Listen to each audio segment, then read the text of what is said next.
이영진의 경제만담 시작해 보겠습니다. 오늘은 몸부림치는 신세계 살아날 수 있나? 어쩌다가 신세계가 이렇게 됐나? 이 내용에 대해서 재밌는 얘기 나눠보도록 하겠습니다. 먼저 알파걸 김우림 아나운서 오늘도 자리했습니다. 네, 안녕하세요. 반갑습니다. 아나운서 김우림입니다. 그리고 시장의 구루 김종효 이사 나왔습니다. 네, 안녕하십니까. 이제 구루란 말 해도 그냥 가만히 있네? 뭐 계속 하실 거잖아요. 포기. 포기야? 아, 이 사람들이. 근데 저희가 지금 사옥으로 옮겼는데 에어컨이 설치가 안 돼가지고 아주 더운 상황에서 맞아요. 악조건 속에서 방송을 해야 됩니다. 맞아요. 더 넓은 곳인데 아직 에어컨이 없어요. 더 넓은 그러니까요. 곳으로 왔는데. 그러니까 얼마나 더 더워, 그죠? 네. 김 사장 탓이죠. 그러니까요. 김 사장 어디 갔어? 방금 아니, 전까지 있지 않았어? 시작할 때? 일주일이 지나도 말이야. 그죠? 이사님 어떻게 생각해요? 그러니까 얘기하다가 더우면 얘기하세요. 이거 겨드랑이 껴줄 테니까. 이거 알겠습니다. 얼음물이에요? 네. 예. 알겠습니다. 신세계와 이마트 실적 평가와 전망. 요거부터 김종효 이사 얘기해 보죠. 네, 일단 1분기 실적은 공교롭게도 작년 뭐 굉장히 안 좋았고 또 실적 발표되면서 잠깐 주가 올랐다가 다시 또 내려가고 있기는 하지만 어쨌든 여러 가지 악재를 딛고 올 1분기에는 양사 모두 실적이 좋았습니다. 특히 이마트 같은 경우에는 뭐 어닝 서프라이즈라고 표현해도 될 정도로 실적이 괜찮았고 신세계도 예상보다 좋은 실적을 내면서 시장이 낮아진 눈높이보다는 실적을 좀 내는 양상이에요. 근데 조금 이제 재밌는 것은 최근 들어서 이제 그 이명희 회장이 전면에 한번 싹 나서면서 그동안 뭐 SNS 그 다음에 약간 셀럽놀이 이런 평가를 받았던 정용진 회장이 적극적으로 경영 행보를 보이고 있는 상황이잖아요. 네. 그러면서 이마트의 실적도 뭔가 좀 개선되는 모습을 보여주고 있다는 게 조금 뭔가 시사점이 있는 것 같기는 합니다. 이명희 회장이 그 신세계와 이마트를 이렇게 구렁텅이로 빠뜨리게 한 장본인 중에 한 명, 강희석 전 이마트 대표를 잘랐잖아요. 예, 그러면서 이제 거기서 이명희 회장이 전면에 나선 것 아니냐, 뭐 이런 네. 얘기가 있었죠. 마지막까지 정용진 회장은 강희석 대표를 구하려고 애를 썼던 걸로 알고 있거든요. 그러니까 어쨌든 자기 사람이니까 보호하려고 했겠지만 뭐 어차피 경영자라는 게 본인이 책임질 수 없는 그런 경영자라면 성과로 결국 보여줘야 되는데 성과로 보여주지 못한 데다가 또 돈은 생각보다 많이 썼기 때문에 뭐 그런 측면에서 책임질 사람이 누군가 필요한데 그거 뭐 아들에게 책임을 지울 수는 없는 거 아니겠어요? 그래서 뭐 강희석 대표가 책임을 졌다라고 봐야 될 것 같고요. 뭐 실제로 아까 이제 국장이 얘기한 것처럼 정용진 회장 같은 경우에는 엄청나게 이제 반대를 했다. 뭐 이런 얘기가 나오고 있습니다만 어쨌든 사람은 교체가 됐고 사람 교체된 이후에 이마트의 뭐 인력 구조 조정을 포함해서 다양한 어떤 방안들이 나오고 있고 실제로 그래서인지 모르지만 최근 들어서 정영진 회장이 굉장히 일하는 그런 모드로 가고 있다. SNS도 끊고 네. 그 다음에 뭔가 셀럽놀이 끊고 이제는 약간 업무 모드로 가면서 여러 가지 행보가 마치 정영진 회장의 행보인 것처럼 비치는 그런 뉘앙스의 뉴스들이 최근에 많이 나오고 있더라고요. 근데 정용진 회장이 승진한 상황을 보면 이마트가 제일 어려울 때 회장 승진했거든요. 그렇죠. 예. 그리고 뭐 아시겠지만 이명희 회장이 보통 여자분이 아니세요. 네. 예, 그 정용진 회장이 누구 말도 잘 안 듣잖아요. 하고 싶은 대로 하는 사람인데 거의 유일하게 이명희 회장에 대해서는 꼼짝도 못한다. 이렇게 알려져 있죠. 그리고 이명희 회장이 인사를 했을 때 원포인트 인사를 하나 더 했었어요. 그러니까 신세계그룹 기획실 사장을 전격적으로 교체를 합니다. 그거는 이마트 실적과 그 다음에 G마켓 인수 실패에 대한 책임을 그 이명희 회장의 친위부대라고 여기는 신세계그룹 경영기획실에도 책임을 물었었죠. 그래서 지금 상황을 좀 보면 실적이 좀 나아졌다고는 하는데 되게 재밌는 게 인적 쇄신은 아직도 안 했다. 그 강희석 사단으로 불렸던 그 이마트 본부장들이 아직도 눈을 시퍼렇게 뜨고 살아있거든요. 그 사람들이 요새 하는 말을 듣고 다니면 예전에는 강희석 대표가 뭔가 결정을 하면 그거 너무 좋은 생각입니다. 이렇게 얘기하는데 지금 그 사람들이 우리는 강희석과 상관이 없는 사람들이다. 이렇게 살려고 발버둥을 치고 있죠. 원래 다 그런 거 아니겠어요? 원래 다 누군가의 낙하산이었다가 예. 위에 이제 떨어뜨린 낙하산의 대표가 사라지면 우리는 또 다른 누군가의 낙하산을 또 찾는 거죠. 근데 그 사람들을 잘라야지 이마트가 진짜 쇄신을 하는 거거든요. 근데 어차피 지금 인력 구조 조정은 이미 들어간 상황이라 2분기 실적은 이마트는 나빠질 수밖에 없어요. 왜냐하면 그 다른 사람들, 그러니까 말씀하셨던 어떤 본부장급은 아니고 그 밑에급 사람들은 이제 인력 구조 조정을 하게 되는데 일시적으로 그 사람들에게 뭐 24개월의 어떤 거로 퇴직금이나 네. 위로금이 나가야 되니까 그런 걸로 인해서 이마트의 2분기 실적은 별로 좋아지지 않을, 오히려 나빠질 거예요. 그렇지만 뭐 시장에 기대는 3분기부터는 기저효과도 있고 그 다음에 이런 구조조정이 어쨌든 인력비를 낮추는 것이기 때문에 살아날 거다라는 그런 기대감은 있는 것 같고요.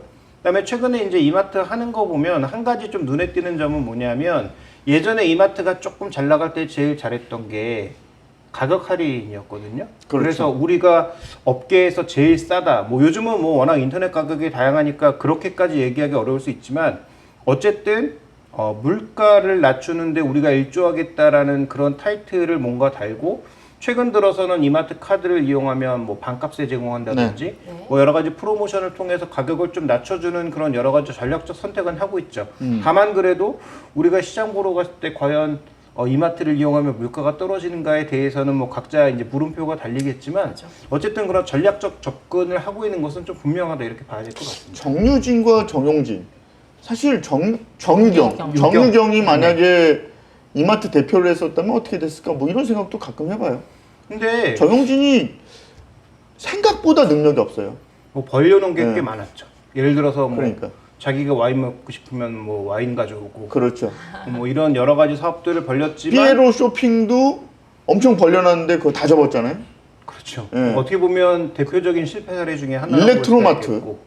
이것도 이마트랑 같이 있는 거 말고 별도 매장으로 했던 건 다 접었어요. 네, 근데 일렉트로마트는 약간의 평가가 엇갈릴 수는 있을 것 같아요. 말씀하셨다시피 개별 마트는 성공하지 못했는데, 근데 따지고 보면 최근에 이제 롯데 하이마트 같은 경우도 이제는 뭐 개별 점포들도 여전히 남아있지만 개별 점포보다는 롯데 점포 안쪽으로 들어가는 것들에 대한 어떤 그런 가능성을 보고 있는 것들을 봤을 때 그런 양판점 자체가 제가 보기엔 줄어드는 것으로 봐서 그거는 이제 뭐 꼭 실수라고 얘기하기에는 조금 업력적인 측면도 있고 다만 말씀하셨던 대로 뭐 피에로 쇼핑이라든지 뭐 와인이라든지 뭐 대표적으로 의욕적으로 추진했던 몇 가지 사업들을 뭐 속된 표현으로 말아먹은 건 사실이고 그래서 시원하게 말아먹었죠.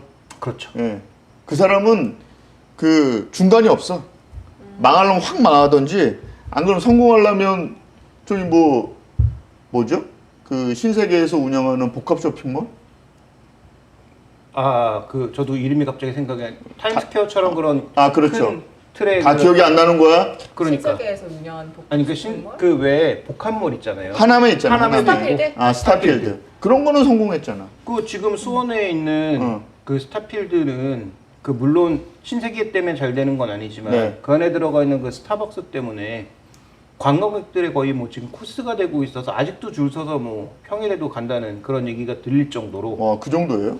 그러니까 그거 하나 뭐 거기가 생각보다 되게 멋지더라고요. 저도 직접 가보진 않았는데 다녀온 친구 얘기로는 그거 보려고 외국인들이 줄을 서 있다는. 중간이 없어, 그 사람은. 근데 스타필드도 결국은 따지고 보면 부동산 장사는 성공했다라고 보여지는데 그게 결국은 신세계 혼자만의 그 업력은 아니고 결국은 미국 업체들이 와서 같이 협업한 그런 부분이라서 그것도 뭐 100% 독자적 성공이라고 보기엔 좀 어려운 측면이 있죠. 다만 이제 중요한 것은 어차피 유통이라고 하는 장사가 그동안 부동산 장사였는데 소위 수수료 장사라는 거죠. 그런데 이 수수료 장사가 결국 온라인 쪽에 업력이 넓어지고 쿠팡 같은 업체들이 들어서기 시작하면서 단순한 이제 부동산 장사로 돈을 벌기가 좀 어려워진 부분이 분명히 있다. 그 다음에 그래서 이제 우리도 인터넷 업종 쪽을 뭐 해보겠다라고 의욕적으로 한 게 결국 지마켓의 공격적 인수였는데 이것도 지금 습도 결과로 그렇고요. 맞아, 습도. SSG. 그렇죠. 따져보면 광고는 정말 잘 만들었었는데 쓱 배송. 그렇죠. 그런데 결국 그 부분도 뭐 조금 이따 얘기가 나오겠지만 변화를 지금 할 해요. 수밖에 뭘 없는. 조금 이따 얘기를 해. 맞아요. 그 안 그래도 숲 얘기 나와서 말씀드리는 건데 이마트가 흡수 합병을 했잖아요. 근데 상장 포기를 했죠. 상장 포기를 왜 거죠? 이게 이제 저희 단독 기사에도 나간 부분인데 이게 이제 추정치가 조금씩 달라요. 지금 뭐 일부 언론에서는 SSG의 지분을 상장을 지금 못 하고 있고 이게 지금 신세계 쪽 지분뿐만 아니라 FI라고 해서 재무적 투자자의 지분이 있는데 이게 어차피 옵션을 가지고 지금 투자가 된 상황이란 말이죠. 그래서 이거는 처음에 들어올 때부터 뭐 국장이랑 같이 방송도 했지만 방송에서 이거 언젠가 분명히 문제된다라는 그런 지적도 이미 우리 과거에 몇 년 전에 한 바 있습니다. 근데 실제로 진짜 G마켓은 성공을 못했고 이게 이제 결국 되돌아오는 거죠. 그렇죠. 원래는 쓱 하고 G마켓을 잘 합쳐가지고 잘 버무려서 상장하는 모델이었으니까요. 상장뿐만 아니라 이게 엄청난 시너지를 낼 거다. 왜냐하면 그때 뭐 하여튼 5위권 내 업체들 합병이었기 때문에 이게 이제 업계를 한번 쓱 뭔가 휩쓸 만한 그런 요소로 보여질 거다. 롯데까지 제치고 온라인 쪽에서도 파괴력을 발휘할 거다라고 했는데 파괴력은커녕 오히려 따로따로 한 것보다 못한 그런 모습으로 진행이 됐단 말이죠. 그렇죠. 지금 그러니까- G마켓은 장사 잘 안 되거든요. 그러니까 당연히 그래서 그 FI들한테는 보장할 수밖에 없거든요. 몇 년 후에 너희가 엑시트할 수 있도록 옵션을 보장할 수밖에 없거든요. 그래서 그걸 이제 협의를 해서 6개월 연장을 하기는 했지만 결국 방안은 두 개 중에 하나 아니에요. 삼자하게 팔거나 자기들이 인수하거나. 근데 자기들이 인수하게 되면 지금 뭐 신세계도 돈이 좀 있고 이마트도 돈이 있기는 하지만 1조 원이 넘는 그 돈을 그들이 인수했을 때 신세계건설을 지금 불을 끄느라고 투입된 돈도 있는데 과연 재무구조가 튼튼할 수 있는가 그 부분에 대해서는 좀 뭐 물음표가 한 100개쯤 달릴 수 있는 그런 상황이란 그러니까 말이에요. 연말에 이마트가 SSG를 매입 흡수라고 표현을 전 들었거든요. 네. 매입 흡수를 하게 되면 상장은 안 되는 거예요. 그렇죠. 상장은 안 되는데 김 이사가 이야기했던 것처럼 돈이 없어. 그러면 또 이마트 건물을 팔아? 성수동에 있는 건물 판 것처럼 팔아? 지금 그 상황은 아니란 말이죠. 팔 것도 별로 없는 거고. 그렇죠. 그러니까 뭔 얘기가 나오냐? 노브랜드나 아니면 이마트 24를 팔아야 되는 거 아니냐? 근데 이게 완전 알짜거든요. 완전 알짜 중에 알짜인데 이걸 지금 팔겠다고 하니까 정용진 회장의 능력이 모자라도 한참 모자라는 거 아니냐? 뭐 이런 얘기가 나온다는 거죠. 그 결국 그 방법은 그냥 엄마가 이재용, 정재현 아빠가 정재현 아니었으면 이 양반은 회장이 될 수 없는 좀 들떨어진 사람이다? 뭐 이렇게 얘기해야 되나? 여기서 빨리 손절하시고 뭐 그렇게 혼자서 하시라고 네, 하고요. 네, 어쨌든. 여기서 우린 빨리 손절하고 갑자기 열받네. 네, 그렇습니다. 얼음물 여기 뒤에다 대고 내 열받으면 내 된다 그랬지. 사실 솔직히 말하면 그러니까 저도 슥을 이용을 해보긴 했는데 결제 시스템 자체가 쿠팡이 워낙 편하다 보니까 그렇죠. 솔직히 네. 말씀드리면 뭐 소비자 입장에서는 진짜 쿠팡이 편한 게 사실이거든요. 쿠팡? 네, 왜 쿠팡을 써? 안 써요? 네이버 쇼핑을 써야지. 네이버 쇼핑도 편하긴 한데 고소당했단 말이야 우리 쿠팡한테. 그래요. 아니, 근데 어쨌든 지금 어쨌든, 가격을 올리긴 했지만 쿠팡이 일정 부분에 더워. 들어가면 그 로켓 배송으로 오는 것 맞아. 자체에 대한 그 편리함이나 이런 것들은 뭐 확실히 대단하긴 하죠. 결제 자체도 너무 편해요. 거의 1초도 안 걸릴 정도로 그러니까. 너무너무 편하기 그래도 안 때문에. 됩니다. 현행법을 위반하면서까지 잘 되는 회사를 왜 옹호를 해주는 겁니까? 옹호라는 게 하도 아니라 하도급 값질. 옹호라는 게 그 아니라 다음에 알고리즘 조작. 현행법을 지키면서 사업을 해야지. 그 사람들은 미국 회사라고 현행법을 안 지켜. 잠깐 팩트를 얘기 드렸을 뿐이고 네. 어쨌든 간에 법을 지키면서 사업을 합시다. 그건 맞는 얘기고요. 예, 김범석한테 제가 꼭 얘기하고 싶어요. 맞는 말이시죠. 네. 맞아요. 그래도 그 어쨌든 사람 외국 사람인데. 근데 그쪽으로 빠지면 또 이제 맞아, 얘기가 또 너무 얘기 커지고. 풀어지니까. 알겠습니다. 어쨌든 또 쿠팡이- 열받네 쿠팡 얘기하니까. 어쨌든 쿠팡이 너무 잘 나가니까 이걸 잡으려고 이제 신세계가 요새 오네라고 하더라고요. 대한통운 CJ 대한통운하고 같이 또 잡았잖아요. 이거 그죠? 이거 지금 되게 재밌어요. 왜냐면 쿠팡이 CJ 제일제당을 햇반을 제대로 안 준다고 공정위에 올리브영을 고발을 해가지고 수천억 과징금을 물리게 할 뻔하다가 실패했잖아요. 그리고 나서 최근에 우리 잘 지내봅시다 해가지고 MLB 개막전을 고척돔에서 하는데 표를 CJ에 주면서 같이 야구 보고 그랬단 말이죠. 잘 지내보려고. 그래서 마치 거기 가신 것처럼 얘기하시죠. 제가 말씀드렸잖아요. 쿠팡한테 고소당한 이후부터 쿠팡의 일거수일투족을 다 알고 있어. 지켜보고 있습니다. 아, 무서운 사람이네. 예? 어. 아니 지난번에 경찰서 가서 조사 받았는데요. 별일 없이 그냥 불송치로 끝날 것 같아요.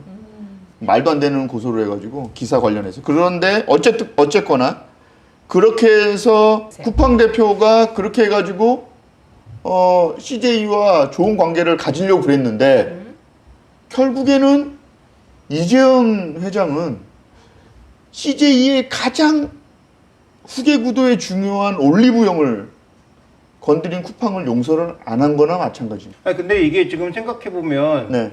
뭐 언론에서 좀 확대 해석하고 있는 거라는 생각은 들지만 어쨌든 범삼성가라는 표현을 쓰면서 그동안 이런 표현이 나온 적이 별로 없었잖아요. 그래서 CJ하고 신세계의 연합을 약간 지금 범삼성과 향후 뭐 확대될 가능성 뭐 이런 것들까지 지금 언급되고 그렇게까지는 안 될 거예요. 있단 말이에요. 왜냐면 정용진 회장이 기본적으로 이재용 회장한테 컴플렉스가 좀 있어요.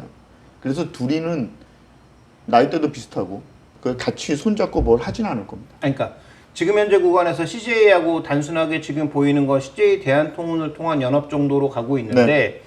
근데 CJ가 뭐 워낙 뭐 범위도 여기가 넓다 보니까 거기도 돈이 없어. 그래서 그러니까 뭐 어쨌든 둘이 합쳐서 뭔가 해보자라는 그런 시너지는 분명히 저는 장기적으로 봤을 때는 일정 부분 있다고 보거든요. 특히 CJ 대한통운 같은 경우에는 지금 알리테무 물량 받아가지고 주가 한번 빵 뛰었다가 네. 알리테무 쪽에서 또 뺀다고 하니까 주가가 또 박살난 상황이잖아요. 그렇죠. 그런데 어쨌든 SSG 물량, 그 G마켓 물량을 가져오면 여기는 어쨌든 물량 측면에서 그 다음에 추가적으로 로지스틱스에서 어쨌든 거점을 마련하는 게 굉장히 중요한데 이마트나 신세계가 그런 거점 역할을 할 수 있다라는 관점에서 보면 CJ 대한통운 입장에서는 그렇게 나쁜 카드는 아니거든요. 그 다음에 장기적으로 봤을 때 결국 지금의 온라인 유통이 약간은 컨텐츠랑 좀 붙여가는 모습이에요. 그러면 CJ가 갖고 있는 그 컨텐츠라든지 다양한 어떤 이 문화 컨텐츠 산업들을 이쪽하고도 연계돼서 무언가 할 수 있는 부분들은 분명히 있다라고 보고 있기 때문에 엄청 복잡하네. 그래서 지금 삼성그룹까지 뭐 연계될지 모르겠지만 어쨌든 이 CJ그룹과 신세계는 유통과 유통 그다음에 엔터를 같이 가지고 있는 이 업종이라는 측면에서 향후 국내에서 협력할 수 있는 그런 협력 단계들은 꽤 늘어날 가능성이 없잖아 있어 보이고요. 그 다음에 CJ일제당이 어쨌든 미국에서 슈아스를 포함해서 그 식품 쪽도 나름 좀 성공 가도를 가지고 있는 게 분명히 있잖아요. 비비고나 슈아스나 그렇죠. 이런 것들이. 그래서 그런 것들도 유통이랑 어떻게 잘 묶어낼 그림들을 좀 그려보면은 장기적으로 봤을 때는 뭔가 하나의 좀 변곡점을 시도해 볼 수도 있겠다. 왜냐하면 최근 주가가 잘 가는 기업들의 특성을 보면 올해 뭐 대부분 사람들이 동일하게 지적하고 있는 거지만 수출, 내수였다가 수출로 가는 것들이 다 잘 되고 있는 거거든요. 그렇죠. 그래서 불닭볶음면. 요즘 뭐 삼양식품, 농심 뭐 날라가죠. 막 이런 그런 전체적인 흐름을 보자면 결국 이 둘의 시너지를 통해서 무언가 해외 쪽으로도 좀 넓힐 수 있는 그런 여지를 마련해 본다든지 하는 것은 분명히 좀 의미가 있다. 그래서 그런 부분들은 뭐 물론 장기적이겠지만 단기적으로는 CJ 대한통운의 유통량이라든지 물류 거점이 늘어나는지는 좀 확인해 볼 필요는 있을 것 같습니다. 그리고 역으로 생각해 보면 그동안 이마트, 신세계가 물류에 대해서 굉장히 관심이 많았단 말이죠. 그렇죠. 그리고 우리 기억을 거슬러 보면 이마트가 아시아나 항공을 인수하려고 한번 시도를 했다가 발을 뺀 적이 있어요. 그런데 이렇게 CJ 대한통운과 손을 잡는다. 그러면 CJ가 물류에서 발을 확 뺄 가능성도 없지 않아 있다고 보는 거예요. 왜냐면 지금 추가 투자 여력이 없거든요. 말씀드렸지만 이 이마트24나 노브랜드 같은 알짜배기까지 팔겠다라는 얘기가 나오는 거 보면 신세계는 지금 포트폴리오를 조정해야 되는 그런 절체절명의 순간이다. 뭐 이렇게 볼 수밖에 없는 거죠. 그래서 뭐 지금 따로 떼어놓고 봤을 때 이마트는 어쨌든 뭐 지금 드라마틱한 회복은 쉽지 않아 보이고 뭐 노브랜드 뭐 트레이더스 정도 버티고 있는 상황이라고 봐야 되는 거고 본사는 여전히 조금 오락가락한 상황이고 신세계에도 지금 본업은 나쁘지는 않은데 좋다고 얘기하기도 어렵고 면세가 생각보다 별로고 그다음에 신세계도 내부적으로 보면 뭐 까사라든지 까사미야 이런 데는 또 괜찮아요. 네. 그다음에 최근에 신세계도 나름 그나마 잘 되고 있는 사업 중에 하나를 보자면 여기도 온라인 TV는 조금 돼요. 그러니까 뭐 지금 뭐 모든 유통 채널에서 다 이제 그 홈쇼핑 안 하고 온라인 쇼핑으로 그냥 가고 있는 거잖아요. 네, 그러니까 소위 뭐 모바일 유튜브 쇼핑이라든지 모바일 쇼핑 이런 쪽으로 가고 있는데 그쪽은 올해 1분기부터 흑자 전환하면서 이익들이 좀 나고 있거든요. 그러니까 그런 측면에서 봤을 때 신세계도 어느 정도의 좀 사업 포트폴리오 조정을 하면서 뭐 아까 언급하셨던 대로 가능성은 낮아 보이지만 정말 현금에 필요한 투자가 있다면 어느 정도의 자산 매각, 즉 이제 유통에 아까 언급드렸던 것처럼 부동산을 갖고 있는 것 자체가 핵심이 아니라면 일부의 부동산 자산은 매각을 해서 핵심 자산 쪽으로 좀 돈을 투입하는 형태로 갈 가능성은 있는 거죠. 쓱에 대한 매입 합병도 그런 차원에서 봐야 될 것 같아요. 그렇죠. 포트폴리오 조정. 예, 더 이상 벌리지 않는다. 그렇죠. 그래서 지금 쳐낼 건 확실히 좀 쳐내야 되겠죠. 뭐 제가 보기엔 이건 뭐 굉장히 아주 작은 비용이라서 의미 없다고도 볼 수 있지만 저는 의미를 나름 부여하고 싶은 게 뭐냐면 저는 이제 좀 방송가 있고 방송가에 이제 후배들이 좀 있잖아요. 네. 네, 거기서 이제 G마켓 같은 데서 하는 단기 동영상 같은 거 네. 찍는 거 이런 거에 알바를 하는 친구들이 좀 있었단 말이죠. 근데 그런 친구들의 알바가 작년 연말부터 싹 사라졌어요. 그러니까 뭔가 이거 하나만 놓고 보더라도 비용이라고, 그러니까 효과는 별로 없고 비용이라고 생각하는 것들에 대해서 G마켓이나 이런 쪽은 이제부터 좀 욱죄기 시작했다라는 거 분명해 보이죠. 그래서 말씀하셨던 것처럼 흡수를 하게 되면 더 가혹한 구조조정이 있을 가능성은 있다. 이렇게 볼 필요가 그리고 있습니다. 아마 이게 이마트 같은 경우에는 그 선장을 하나로 다 합칠 것 같아요. 왜냐면 이번에 그 쿠팡하고 신세계하고 그러니까 CJ하고 손을 잡을 때 그게 쓱 물류센터잖아요. 그렇죠. 물류센터인데 쓱 대표가 나오지 않았습니다. 이마트 대표만 나와가지고 그냥 조인식을 했거든요. 그것도 굉장히 지켜봐야 될 문제예요. 그러니까 앞서서 말씀드렸던 것처럼 그동안 강희석 체제에서 호의호식하던 사람들이 올 연말에 다 일제히 집에 갈 가능성이 있다. 그러면서 조직도 다 통합하는 형태로 그렇게 해서 비용을 최소화시키고 그 다음에 이익률을 극대화시키는 쪽으로 방향을 정할 가능성이 많다. 그러니까 제가 보기에는 뭐 정유경은 뭐 나름 잘 하고 있었고 뭐 최소한 뭐 오빠처럼 뭐 망가뜨리진 않았고 근데 지금 현재 구간에서 이 정용진 회장 같은 경우는 회장 타이틀을 달았기 때문에 그러면 어쨌든 뭔가 올해 확실하게 바뀌는 걸 보여줘야 되는 상황이잖아요. 그렇죠. 그래서 언급하셨던 것처럼 일단 다른 게 안 되면 구조조정을 통해서라도 비용 통제를 통해서라도 회사의 이익을 뭔가 바꿀 수 있는 그런 구조적 흐름을 만들어낼 가능성은 높다고 봐야 되고요. 그렇게 본다면 이마트 아마 인력 구조조정과 이런 뭐 사업부 구조조정을 통해서 아마 하반기에는 생각했던 것보다는 더 이익이 좋아질 가능성도 있지 않을까 이렇게 좀 봐야 될 것 같습니다. 그러니까 지금 말씀드렸다시피 회장님 이명희 회장님의 친위대 역할을 하고 있는 경영기획실하고 거기에 이제 임용록 경영기획실장 있죠. 그리고 한치양 이마트 대표 요 두 사람이 아마 모든 거를 다 관장하고 대표들은 다 이렇게 자리를 축소하는 그런 대표 자리가 축소가 되면 임원들 자리가 축소가 되거든요. 그렇죠, 당연하죠. 그리고 조직도 축소가 되거든요. 그러면서 이제 비용 상상할 수 없는 비용 통제가 시작이 될 거다. 뭐 이런 정도는 얘기할 수 있을 것 같아요. 그렇죠. 그래서 뭐 아마 뭐 이익 나면 뭐 그걸로 뭐 보너스 주고 이런 게 뭐 바뀌지는 않겠지만 어쨌든 전체적으로 그동안 좀 방만하게 썼던 비용 구조가 확 바뀔 가능성. 그래서 지금 이마트가 이번에 CEO 바뀌면서 다시 영업 시간을 늘렸잖아요. 네, 맞아요. 네. 인력은 구조조정하면서 시간을 늘렸단 말이에요.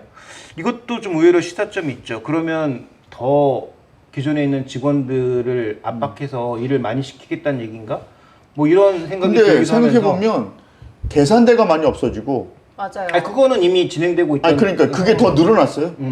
무인 결제 시스템이 훨씬 더 늘어나서 그래서 아마 매대에 있는 인력들이 더 늘어나서 거기에 있는 인건비가 더 나가는 그런 구조는 아닐 것 같아요. 그거는 당연히 줄어들 것 같고 네. 그다음에 이제 본사 인력들 같은 경우에도 추가적인 좀 구조조정을 통해서 아마도 인력을 계속 줄여나가는 방향은 아마 바뀌지 않을 것 같고요. 그렇죠. 그다음에 이제 제가 생각하기 여기에 최대 문제점은 결국은 지금 쿠팡이나 네이버 쇼핑에 밀리고 있는 가장 핵심은 온라인에서 사람들에게 확실한 어떤 방점을 찍지 못했다라는 거에 있는데 뭐 예전부터 뭐 국장이 주장하시는 바이기도 했고 그다음에 저 역시도 최근에 눈여겨서 좀 보고 있는 바이기도 한데 결국은 이 습닷컴이 CJ 대한통운과 연합하면 지금 막혀 있는 소위 그 신선식품과 관련된 유통까지 뚫을 수 있느냐.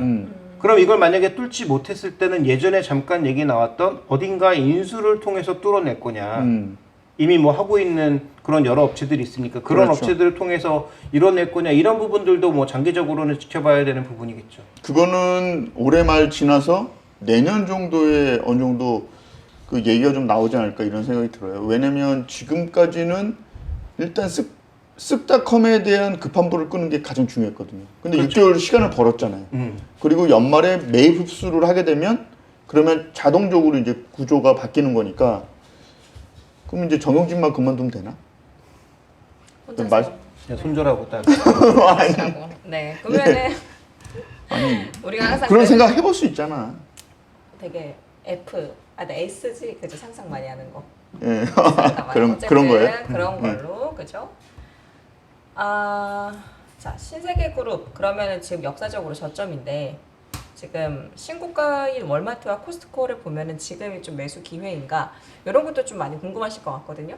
그러니까 그러면 우리가 이렇게 생각해 봐야 돼요. 여기는 신저가인데 미국의 월마트와 코스트코는 왜 신고가인가를 우리가 한번 생각해 볼 필요가 있는 거죠. 월마트는 생각보다 온라인 침투를 굉장히 잘했어요. 그러니까 아마존이 그렇게 뭐 잘 나가서 온라인 시장을 장악했다고 하지만 미국에서 온라인 점유율은 아직도 땅덩어리가 워낙 크다 보니까 좀 낮은 상황이고요. 여전히 월마트가 5천 개의 점포를 깔아놓은 것의 역할이 분명히 있거든요. 그 다음에 또 하나의 특징 포인트는 뭐냐면 미국도 지금 소비가 어떻게 바뀌고 있냐면 기존에 들고 있던 그 저축계좌들이 조금씩 이제 줄어들기 시작하면서 중산층들이 소위 중저가 소비로 갑니다. 그러니까 우리나라 화장품이 날아가고 있는 건 우리나라 제품이 좋아서 아마존에서 잘 팔리고 있기 때문이기도 하지만 싼 거. 그렇죠. 중저가 제품에 대한 수요가 전반적으로 올라가고 있다는 얘기고요. 그런 차원에서 지금 비싼 걸 안 사죠. 네, 월마트 같은 경우에 이번에 실적이 좋았던 가장 큰 이유가 중산층들이 미국에서 그냥 식당 가서 밥 먹는 게 너무 비싸니까 식음료. 그로서리를 사서 집에서 직접 해 먹는 게 늘어났다는 게 또 하나의 포인트거든요. 그러니까 그 온라인 침투와 그런 어떤 신성장 부분에 잘 역할을 하면서 월마트는 신고가에 간 거고요.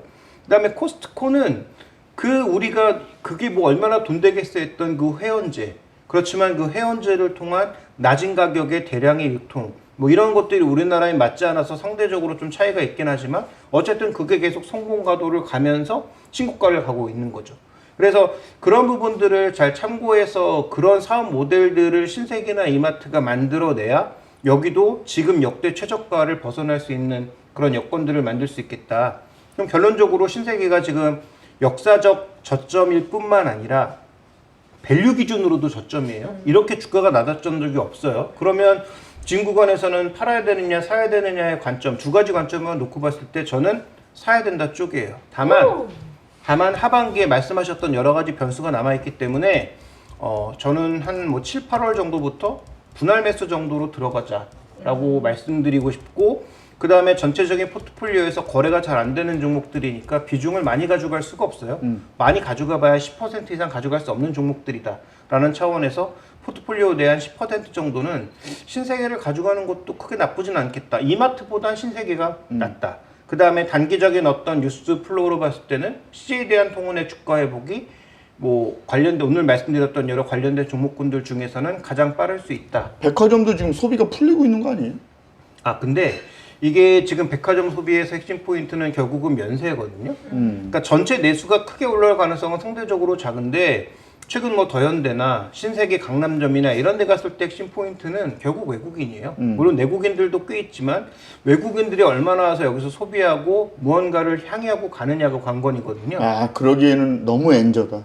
그렇죠. 그렇기도 하고 그다음에 최근에 국내로 들어온 외국인들이 정말로 국적이 다양해지고 있기는 해요. 그래서 동남아 분들도 엄청나게 많고 서양 분들도 엄청나게 많고 일본 사람 뭐 줄어들었다고 하지만 일본 사람도 생각보다 꽤 오고요. 그다음에 중국인들도 늘면서 지난번에 말씀드렸던 대로 2019년도에 150만 최고치 찍고 떨어지기 시작했는데 지금 그 수치는 넘은 것으로 보입니다. 그래서 그 외국인들이 면세 쪽에서 조금 역할을 해주면 충분히 실적이 업사이드로 갈 가능성은 있어서 뭐 지금부터 바닥보다는 더 내려가는 바닥 밑에 지하실보다는 이제 1층, 2층 정도로 올라갈 가능성에 대해서 서서히 우리가 한번 생각을 가져보는 게 좋지 않을까. 이렇게 보겠습니다. 그러니까 신세계 이마트 그룹의 역사상 저점을 만든 가장 큰 원인 중에 하나인 G마켓 인수를 끌어냈던 강희석 체제에서 호의호식하던 그 고위직들이 정리가 되느냐 안 되느냐에 따라서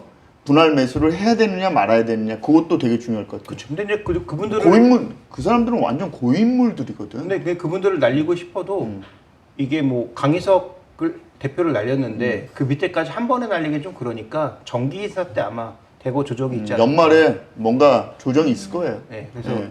그 정유진 얘기가 나오면은 또 바로 이쪽으로. 그러니까. 아 근데 내가 모니터링을 해봤더니 너무 떨어져 있어. 아니에요. 자리는 항상 가운데 있었어요. 그 말할 때마다 이렇게 되는 거지. 아 그런 거예요? 그렇죠. 아 그럼요. 맞아요. 오늘 너무 덥네 여기. 진짜 덥죠. 김 사장 어디 갔어? 아 너무 덥습니다. 에어컨 설치 안 하고 어디 갔어 우리 사장은? 사장님이 에어컨 설치하시는 분은 아니잖아요. 아 그런 거야? 야, 어쨌든. 또 갑자기 김 사장 옹호하는 거야?